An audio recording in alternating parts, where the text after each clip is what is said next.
Congregar meu povo, santificar meu povo, neste tempo do fim, reunir os jovens, velhos e crianças. Neste tempo do fim, chorem todos pais, chorem todas mães com seus filhos,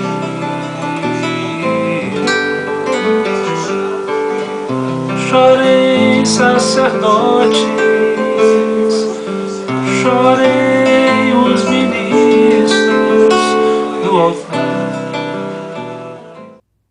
What's the significance of the FBI's intervention in this last week of the US election campaign in the case against Hillary Clinton? If you look at the history of the FBI, it has become effectively America's political police. And the FBI demonstrated with taking down the former head of the CIA over classified information given to his mistress. Almost no one was untouchable. The FBI is always trying to demonstrate that. No one can resist us. But Hillary Clinton very conspicuously resisted the FBI's investigation. So there's anger within the FBI because it made the FBI look weak. Well, we've published quite a number of different sets of emails. So about 33,000 of Clinton's emails while she was Secretary of State. They come from a batch of just over 60,000 emails. In that 60,000 emails, Clinton has kept about half, 30,000, to herself, and we've published about half. And then there's the Podesta emails we've been publishing. Podesta is Hillary Clinton's primary campaign manager. So there's a thread that runs through all these emails. There is quite a lot of pay for play, as they call it, giving access in exchange for money for many different states, individuals and corporations, combined with the cover-up of the Hillary Clinton emails while she was Secretary of State, has led to an environment where the pressure on the FBI increases. I mean, the Clinton campaign has said that Russia is behind all of this. It says that Russia has manipulated the campaign and is the source for WikiLeaks and its emails. The Clinton camp has been able to project a kind of neo-McCarthyist hysteria that Russia is responsible for everything. Hillary Clinton stated multiple times, falsely, that 17 US intelligence agencies had assessed that Russia was the source of our publications. Okay. That's false. We can say that the Russian government is not the source, yes. WikiLeaks has been publishing for 10 years. In that 10 years, we've published 10 million documents, several thousand individual publications, several thousand different sources. And we have never got it wrong.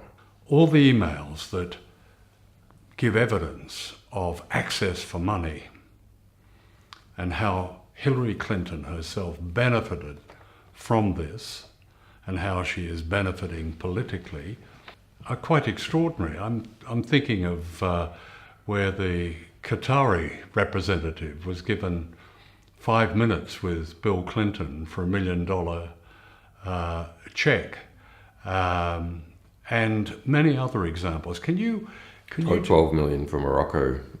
12 million for Morocco. For Hillary Clinton to attend. In terms of the foreign policy of the United States, that's where, for me anyway, where the emails are most revealing, where they show the direct connection between Hillary Clinton and the foundation of jihadism, of ISIL in the Middle East. Can you talk something about that? How the emails demonstrate this connection between those who are meant to be fighting the jihadists, ISIL, are actually those who have helped create it.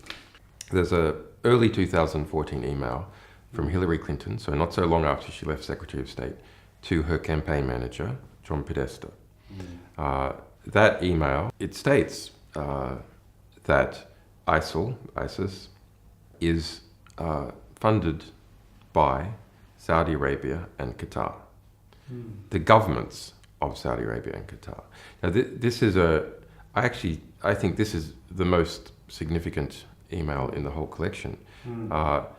And perhaps because Saudi and Qatari money is spread all over the place, including into many media institutions. All serious analysts know, even the US government has mentioned or agreed with that some Saudi figures have been supporting ISIS, funding ISIS. But the dodge has always been that's it's just some rogue princes using their cut of the oil money to do whatever they like, but actually the government disapproves. But that email says that no, it is the governments of Saudi and the government and Qatar that have been funding ISIS. The Saudis, the Qataris, the Moroccans, the Bahrainis, particularly the Saudis and the Qataris, are giving all this money to the Clinton Foundation, while Hillary Clinton is Secretary of State, and the State Department is approving massive arms sales, particularly to Saudi Arabia. Under Hillary Clinton, and our Clinton emails reveal significant discussion about it, the largest ever arms deal in the world was made with Saudi Arabia, more than $80 billion. In fact, during her tenure as Secretary of State, total arms exports from the United States, in terms of the dollar value, doubled. And of course, the consequence of that is that this notorious terrorist jihadist group called ISIL or ISIS is created largely with money from the very people who are giving money to the Clinton Foundation. Yes. That's extraordinary. Look, Hillary Clinton's just a person. I actually feel quite sorry for Hillary Clinton as a person, because I see someone who is eaten alive by their ambitions, tormented, literally to the point where they become sick. You know, they faint as a result of going on with their ambitions. But she represents a whole network of people, and a network of relationships also with particular states. The question is, how does Hillary Clinton fit in this broader network? Well, she's a centralizing cog, so that you've got a lot of different gears in operation, from the big banks like Goldman Sachs and major elements of Wall Street and intelligence and people in the State Department and the Saudis and so on. She's the, if you like, the centralizer that interconnects all these different cogs. She's a smooth central representation of all that. And all that is more or less what is in power now in the United States. It's what we call the establishment, or the DC consensus, and its influences. In fact, one of the more significant Podesta emails that we released was about how the Obama cabinet was formed. And half of the Obama cabinet was basically nominated by a representative from Citibank. Well, it's quite amazing. Didn't Citibank supply a list which turned out to be mostly the Obama cabinet? Yes. So Wall Street decides the cabinet of the President of the United States. But if you were following the Obama campaign back then closely, you could see it had become very close to banking interests. It wasn't so close to oil interests, but it was very close to banking interests. So I think you can't properly understand Hillary Clinton's foreign policy without understanding Saudi Arabia.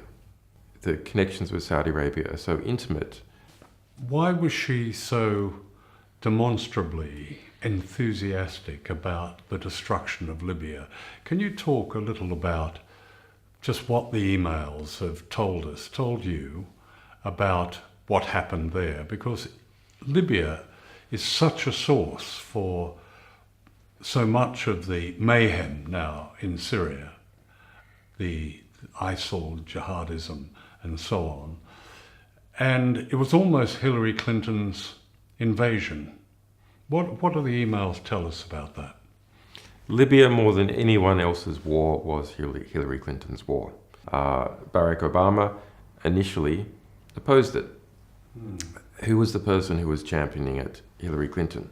That's documented throughout her emails. She put her favoured agent, in effect, Sidney Blumenthal, onto that. There's more than 1,700 emails out of the 33,000 Hillary Clinton emails we published just about Libya. It's not about that Libya has cheap oil. She perceived the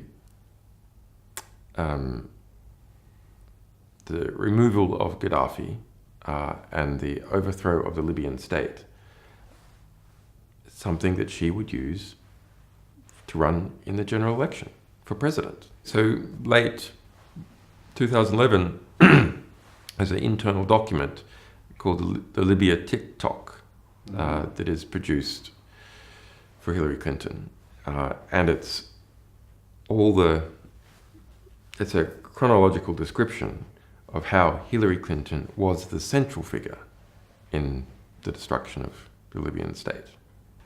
As a result, there was around 40,000 deaths within Libya. Jihadists moved in, ISIS moved in.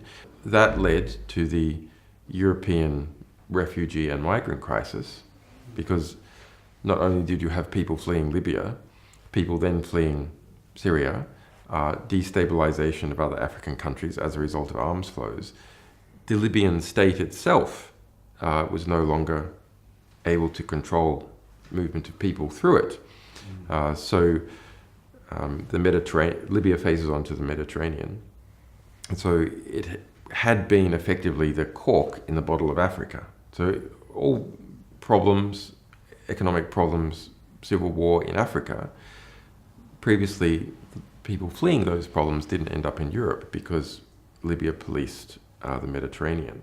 And that was said explicitly at the time, back in early 2011 by Gaddafi. What do these Europeans think that they're doing, trying to bomb and destroy the Libyan state?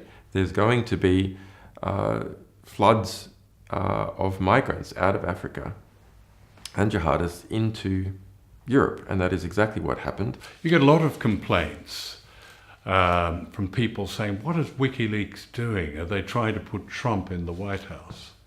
My analysis is that Trump would not be permitted to win. Why do I say that?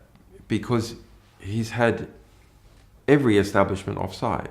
Trump doesn't have one establishment, maybe with the exception of the evangelicals, if you can call them an establishment. But banks, intelligence, arms companies, well, they all want him beat, foreign money, etc., is all united behind Hillary Clinton, and the media as well.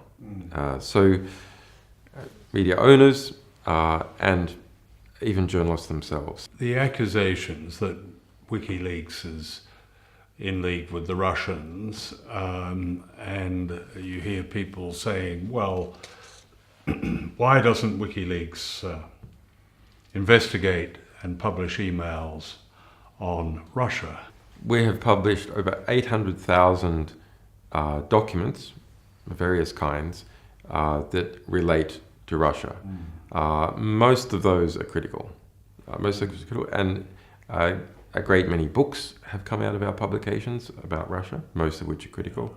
and our documents have gone on to be used in quite a number of court cases, refugee cases of people fleeing some kinds of claimed political persecution in Russia, which they use our documents to back up.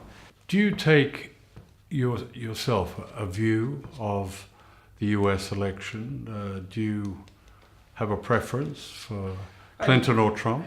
Donald Trump, what does he represent in the American mind and in the European mind? He represents American white trash. Deplorable and irredeemable. Basically the same thing. It means from a establishment or educated, cosmopolitan, urbane perspective, these people are, they're like the rednecks, and you can't, like, they're just, can never deal with them. And because he so clearly, through his words and actions and the type of people who turns up his rallies, represents people who are not the upper middle class educated. Yeah. There's a fear of seeming to be associated in any way with that, a social fear that lowers the class status of anyone who can be accused of somehow assisting in any way Trump, including by criticizing Clinton. Yeah. And if you look at how the middle class gains its economic and social power, it makes absolute sense. I'd like to talk about Ecuador, the small country that has given you refuge and given you asylum in this embassy in London. Now, Ecuador cut off the internet from here, where we're doing this interview, in the embassy, for the clearly obvious reason that they were concerned about appearing to intervene in the US election campaign. Can you talk about why they would take that action and your own views on Ecuador's support for you? Let's go back 4 years ago. Right. Ecuador, I made an asylum application to Ecuador in this embassy because of the US extradition case. Yeah. And the result was, after a month, I was successful in asylum application, and then the embassy has been surrounded by police. Quite an expensive police operation, which the British government admits to spending more than £12.6 million. They admitted that over a year ago. And now there's undercover police and there's robot surveillance cameras of various kinds. So that there has been a quite serious conflict right here in the heart of London between Ecuador, a country of 16 million people, and the United Kingdom and the Americans who have been helping on the side. So that was a brave and principled thing for Ecuador to do. Now we have the US election on foot. The Ecuadorian election is in February next year. You have the White House feeling the political heat as a result of the true information that we have been publishing. WikiLeaks does not publish from the jurisdiction of Ecuador, from this embassy, or in the territory of Ecuador. We publish from France, we publish from Germany, we publish from the Netherlands, and a number of other countries, so that the attempted squeeze on WikiLeaks is through my refugee status. And this is really intolerable. If you try and get at a publishing organization to try and prevent it publishing true information that is of intense interest to the American people and others about an election. Tell us what would happen if you walked out of this embassy. So I would be immediately arrested by the British police, and I would then be extradited either immediately to the United States or to Sweden. in Sweden I am not charged. I've already been previously cleared, etc. Yeah. So we're not certain exactly what would happen there, but then we know that the Swedish government has refused to say that they will not extradite me to the United States, and they have extradited 100% of people that the US has requested since at least 2000. So over the last 15 years, every single person the US has tried to extradite from Sweden has been extradited, and they refuse to provide a guarantee. So it's, yeah. I mean, people often ask how you cope with the isolation here. Look, one of the best attributes of human beings is that they are adaptable. One of the worst attributes of human beings is they are adaptable. They adapt and start to tolerate abuses. They adapt to being involved themselves in abuses. They adapt to adversity and continue on. So in my situation, frankly, I'm a bit institutionalized. This is the world. Visually, this is the world. It's the world without sunlight, for one thing, isn't it? It's a world without sunlight, but I haven't seen sunlight in so long. Like, I don't remember it. So, yeah, you adapt. The one real irritant is that my young children, they also adapt. They adapt to being without their father. That's a hard adaptation, which they didn't ask for. Do you worry about them? Yeah, I worried about them. I worry about their mother. Yeah. Some people would say, well, why don't you end it and simply walk out the door and allow yourself to be extradited to Sweden? The UN has looked into this whole situation. They spent 18 months in formal adversarial litigation, me at the UN versus Sweden and the UK. Who's right? The UN made a conclusion. I'm being arbitrarily detained, illegally deprived of my freedom, that what has been occurred has not occurred within the laws that the United Kingdom and Sweden must obey. It is an illegal abuse. When United Nations formally asking, what's going on here? What's your legal explanation for this? He says that you should recognize his asylum. Sweden formally writing back to United Nations says, no, we're not going to. So leaving open their ability to extradite. I just find it absolutely amazing that the narrative about this situation is not put out publicly in the press. Because it doesn't suit the Western establishment narrative that, yes, the West has political prisoners. It's a reality. It's not just me. There's a bunch of other people as well. The West has political prisoners. No state accepts to call the people it is imprisoning or detaining for political reasons political prisoners. They don't call them political prisoners in China. They don't call them political prisoners in Azerbaijan. And they don't call them political prisoners in the United States, UK, or Sweden. It's absolutely intolerable to have that kind of self-perception. But here we have a case, talking about the Swedish case, where I have never been charged with a crime, where I have already been cleared and found to be innocent, where the woman herself said that the police made it up, where the United Nations formally said the whole thing is illegal, where the state of Ecuador also investigated and found that I should be given asylum. Those are the facts. But what is the rhetoric? Different.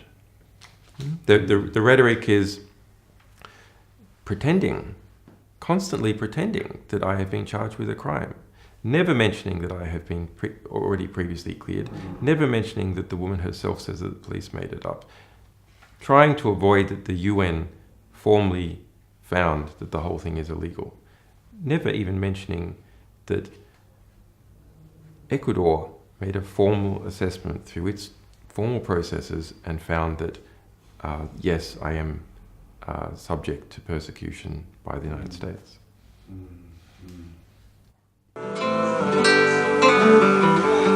Jesus voltará muito breve.